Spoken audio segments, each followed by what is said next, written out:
Sir నమస్తే sir Sunil Reddy గారు. నమస్తే విష్ణు గారు. సార్ సునీల్ రెడ్డి గారు, ఈ మధ్య బెంగళూరులో యూపీఐ పేమెంట్స్కి సంబంధించిన వార్తలు భారతదేశం మొత్తం చక్కర్లు కొడుతున్నాయి. అసలు అందరూ షాక్ అవుతున్నారు. ఆల్మోస్ట్ ఇన్కమ్ ట్యాక్స్ డిపార్ట్మెంట్ వాళ్ళు ఒక 15,000 మందికి పైగా కొంతమందిని ఫిల్టర్ చేశారంట. చిన్న చిన్న చిరు వ్యాపారులు ఎవరైతే ఉన్నారో, రోడ్ సైడ్ కూరగాయలు అమ్ముకునే వాళ్ళు, పువ్వులు అమ్ముకునే వాళ్ళు, పాలు అమ్ముకునే వాళ్ళు, ఇలా ఎవరైతే ఉన్నారో చిరు వ్యాపారులు, ఇలాంటి వాళ్ళని ఒక 15,000 మందిని ఐడెంటిఫై చేసి వాళ్ళలో దాదాపు ఒక 5-6 వేల మందికి జిఎస్టీ నోటీసులు పంపించారంట. సో దెబ్బతో బెంగళూరు, కర్ణాటక మొత్తం కూడా యూపీఐ ట్రాన్సాక్షన్స్ మొత్తం యూపీఐ పేమెంట్స్ అన్ని ఆపేసేసేసి ప్రస్తుతానికి వాళ్ళు క్యాష్ ట్రాన్సాక్షన్సే తీసుకుంటున్నారు. అసలు ఏం జరిగింది, అసలు ఎందుకు జిఎస్టీ నోటీసులు వస్తున్నాయి, అండ్ ఒక సంవత్సరంలో ఎంత సేల్స్ జరిగితే ఇటువంటి సిచ్యువేషన్స్ అన్ని వస్తున్నాయంటారు? అసలు విష్ణు గారు, మనం మొదటగా మాట్లాడుకోవాల్సింది ఏంటంటే, మీరు అంటే బెంగళూరులో 5,500 మందికి నోటీసులు వచ్చినాయి. Okay, small business vendors. దాంట్లో ఇన్కమ్ ట్యాక్స్ డిపార్ట్మెంట్ వాళ్ళు 14,000 మెంబర్స్ ని ఫైండ్ అవుట్ చేశారు అన్నారు. అసలు ఏం ఫైండ్ అవుట్ చేశారు, ఏం ఫైండ్ అవుట్ చేసి ఏం నోటీస్ ఇచ్చారు? అసలు రోడ్ సైడ్ పూలు అమ్ముకునే వాళ్ళకి, పండ్లు అమ్ముకునే వాళ్ళకి, పాలు అమ్ముకునే వాళ్ళకి జిఎస్టీ నోటీసులు ఇవ్వాల్సిన అవసరం ఏముంది అసలు? అదే ఇప్పుడు యావత్ దేశం మొత్తం నిజంగా అవాక్కయ్యారు ఆ ఒక్క విషయంతో. సో అది ఫస్ట్ అది అర్థం కావాలంటే మనకు తెలియాల్సింది జిఎస్టీ అప్లికబిలిటీ. ఎప్పుడు నోటీసులు వచ్చిన విషయం వాస్తవం. అసలు జిఎస్టీ అప్లికబిలిటీ ఎక్కడ అంటే, బెంగళూరు, కర్ణాటక స్టేట్ లో నార్మల్ బిజినెస్ ట్రేడర్స్ కి 40 lakhs లిమిట్, సర్వీసెస్ కి అయితే 20 lakhs లిమిట్. సంవత్సరానికి 40 లక్షల వరకు 40 లక్షలు ట్రాన్సాక్షన్స్ జరిగినంత వరకు వాళ్ళు ట్రాన్సాక్షన్ చేసుకోవచ్చు. మన తెలంగాణలో అయితే 20 లక్షలే. అది మన తెలంగాణలో అయితే 20 లక్షల వరకు జిఎస్టీ నాట్ అప్లికబుల్. 20 లక్షల టర్న్ ఓవర్ దాటింది అనుకోండి, మీకు జిఎస్టీ అప్లికబుల్. మీరు జిఎస్టీ రిజిస్ట్రేషన్ తీసుకోవాలి, జిఎస్టీలో ఫైలింగ్ చేసుకోవాల్సి వస్తుంది. సో ఇప్పుడు బెంగళూరు ఏమైంది, ఇప్పుడు ఈ యూపీఐ వచ్చిన తర్వాత ప్రతి ఒక్కరు యూపీఐ ట్రాన్సాక్షన్ జరుగుతున్నాయి సార్. 20 లక్షల లిమిట్ అంటే నెలకి 1,60,000 వచ్చింది అనుకోండి. నెలకు 1,60,000 అనేది నార్మల్ స్మాల్ బిజినెస్ పర్సన్కి కూడా యూపీఐలో అమౌంట్ వస్తుంది. సో డిపార్ట్మెంట్ వాళ్ళ కన్సర్న్ ఏంటి, మీరు with in the GST limit దాటి టర్న్ ఓవర్ చేస్తున్నారు కాబట్టి మీరు జిఎస్టీ రిజిస్ట్రేషన్ తీసుకొని వాటిపైన జిఎస్టీ కట్టాలి అనేది వాళ్ళ పాయింట్. అంటే రోజుకి 4-5 వేల రూపాయలు బిజినెస్ జరిగినా కూడా మనకు ఆల్మోస్ట్ ఒక లక్ష కదా. రోజుకి 4-5 వేల రూపాయలు వ్యాపారం జరిగినా నెలకు 1,00,000 రూపాయలు మనకు వచ్చేది. మన తెలంగాణ జిఎస్టీ రూల్స్ ప్రకారం 20 లక్షల పాయింట్ ఆఫ్ వ్యూలో చూస్తే మీరు నెలకి 1,00,000 అంటే రోజుకి 5,000 రూపాయల పైన టర్న్ ఓవర్ చేస్తే మీకు జిఎస్టీ అప్లికబుల్. అంటే ఎవరు తీసుకోవట్లేదు, ఎవరు చేయట్లేదు, అది ఓకే. ఇది వరకు అయితే క్యాష్ లో ఉండేది కాబట్టి తెలిసేది కూడా కాదు. ఇప్పుడు ఏంది, everything UPI transfer. Even tea తాగినా కూడా యూపీఐ రిఫ్లెక్ట్ అయిపోతుంది. ఎవ్రీథింగ్ బ్యాంక్ లో వస్తుంది. ప్రతిదీ వైట్. ఇప్పుడు ప్రతిదీ వైటే కదా. మీరు ఎంత ట్రాన్సాక్షన్ చేస్తున్నది డేటా జిఎస్టీ డిపార్ట్మెంట్ దగ్గర ఉంది. మీరు సంవత్సరానికి తెలంగాణలో 20 లక్షల కంటే ఎక్కువ ఉంటే ఛాన్స్ జిఎస్టీ అప్లికబుల్. సో అక్కడ కూడా అదే కన్సర్న్. ఇప్పుడు వాళ్ళకి ఏంటంటే 40 lakhs ట్రేడర్స్ కి లిమిట్. 40 lakhs దాటిన వాళ్ళందరినీ ఫిల్టర్ అవుట్ చేశారు. మొత్తం స్టేట్ మొత్తం తీస్తే 14,000 మంది వెళ్ళారు. దాంట్లో నుండి ఒక 5,500 మందికి నోటీసులు పంపించారు. మరి మీరు ఇంత ట్రాన్సాక్షన్ చేస్తున్నారు, beyond the limit of GST limit దాటి ట్రాన్సాక్షన్స్ చేస్తున్నారు, అంత టర్న్ ఓవర్ వస్తుంది, మరి జిఎస్టీ ఫైల్ చేయాలి కదా అనేది మెయిన్ పాయింట్ అక్కడ. బట్ ఏంటంటే ఇప్పుడు ట్రాన్సాక్షన్స్ చేస్తున్నారు సార్. ఇప్పుడు చాలా మందికి ఏంటి, ట్రాన్సాక్షన్ 20 lakhs దాటిన జిఎస్టీ అప్లికబిలిటీ ఉంటుంది అవేర్నెస్ లేకపోవడం ఫస్ట్ థింగ్.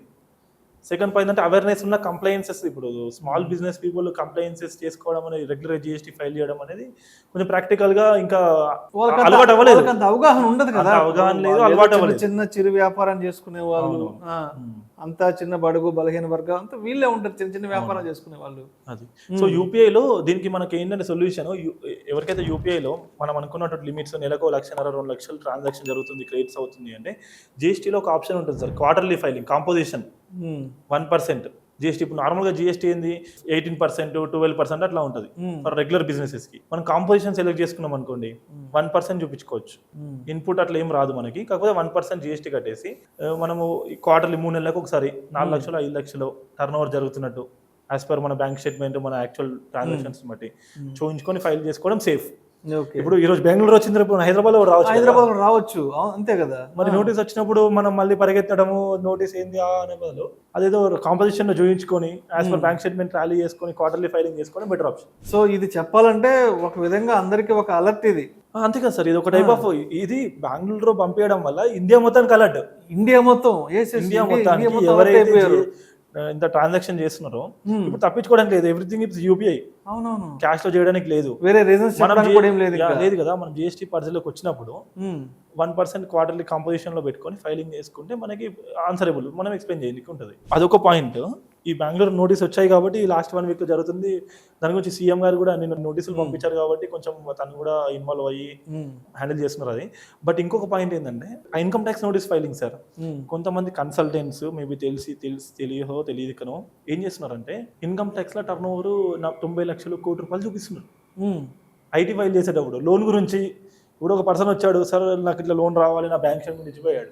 బ్యాంక్ స్టేట్మెంట్ చూసి దాంట్లో క్రెడిట్స్ అని టోటల్ చేయడము, లేదంటే ఎక్కువ చూపిస్తే మనకు లోన్ ఎక్కువ వస్తుందనో 1 CR లేకపోతే 90 lakhs 1.5 CR అట్లా టర్న్ ఓవర్ ఐటీఆర్లో చూపించి ఫైల్ చేస్తున్నాం.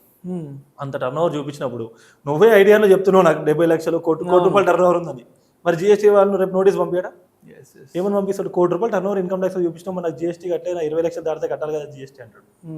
అప్పుడు దానికి ఏం చెప్తారు సమాధానం? సో ఏంటి ఇప్పుడు మొత్తానికి ఇప్పుడు కన్క్లూజన్ సొల్యూషన్ ఏంటి అంటే ఎప్పుడైనా జిఎస్టీ వాళ్ళు ఖచ్చితంగా నోటీసులు పంపించే అవకాశాలు ఉన్నాయి ట్రాన్సాక్షన్స్ ని బట్టి లిమిట్ దాటినప్పుడు.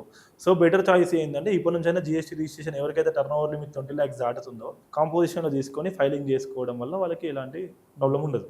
సరే అండి, ఇప్పుడు దాకా మనం చిన్న చిరు వ్యాపారాల గురించి మాట్లాడుకున్నాం. ఒకవేళ ఇప్పుడు మన పర్సనల్ ట్రాన్సాక్షన్ సంబంధించి అంటే యూపీఐ కూడా దానికి ఏదైనా లిమిట్ ఉందా? మన అంటే బిజినెస్ కాకుండా మన పర్సనల్ గా మన యూపీఐ పేమెంట్ సంబంధించి ముఖ్యంగా ఏంటంటే కరెంట్ అకౌంట్. ఇప్పుడు మీరు సేవింగ్స్ అకౌంట్ లో పర్సనల్ ట్రాన్సాక్షన్స్ చేసుకున్నారు సార్, మీరు సేవింగ్స్ అకౌంట్ లో పర్సనల్ ట్రాన్సాక్షన్స్ ఎన్ని చేసుకుని ఏం పర్లేదు. కాకపోతే సేవింగ్స్ అకౌంట్ కి బ్యాంక్ వాళ్ళు కొన్ని లిమిట్స్ పెడతారు, అబ్నార్మల్ ట్రాన్సాక్షన్ చేసుకుంటే వాళ్ళు క్వశ్చన్ చేస్తారు.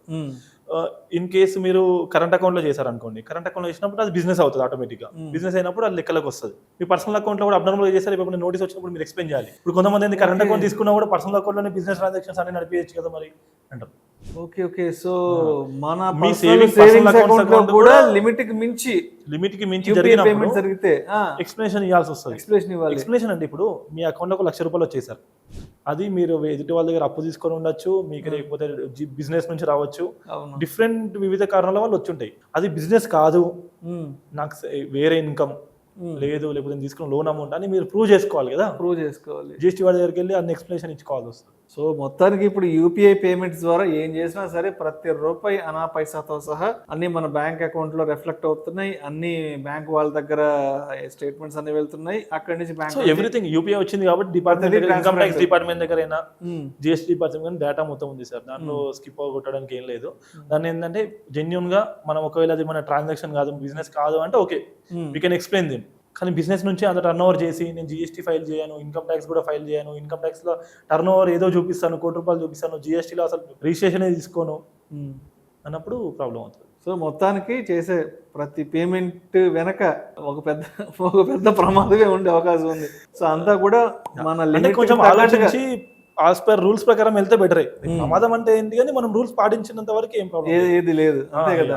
యాజ్ పర్ టర్న్ ఓవర్ ఉన్నప్పుడు బిజినెస్ జరుగుతున్నప్పుడు ఐటీ కానీ జిఎస్టీ కానీ ఫైల్ చేసుకుంటే better choice. Right sir. Thank you so much. Sir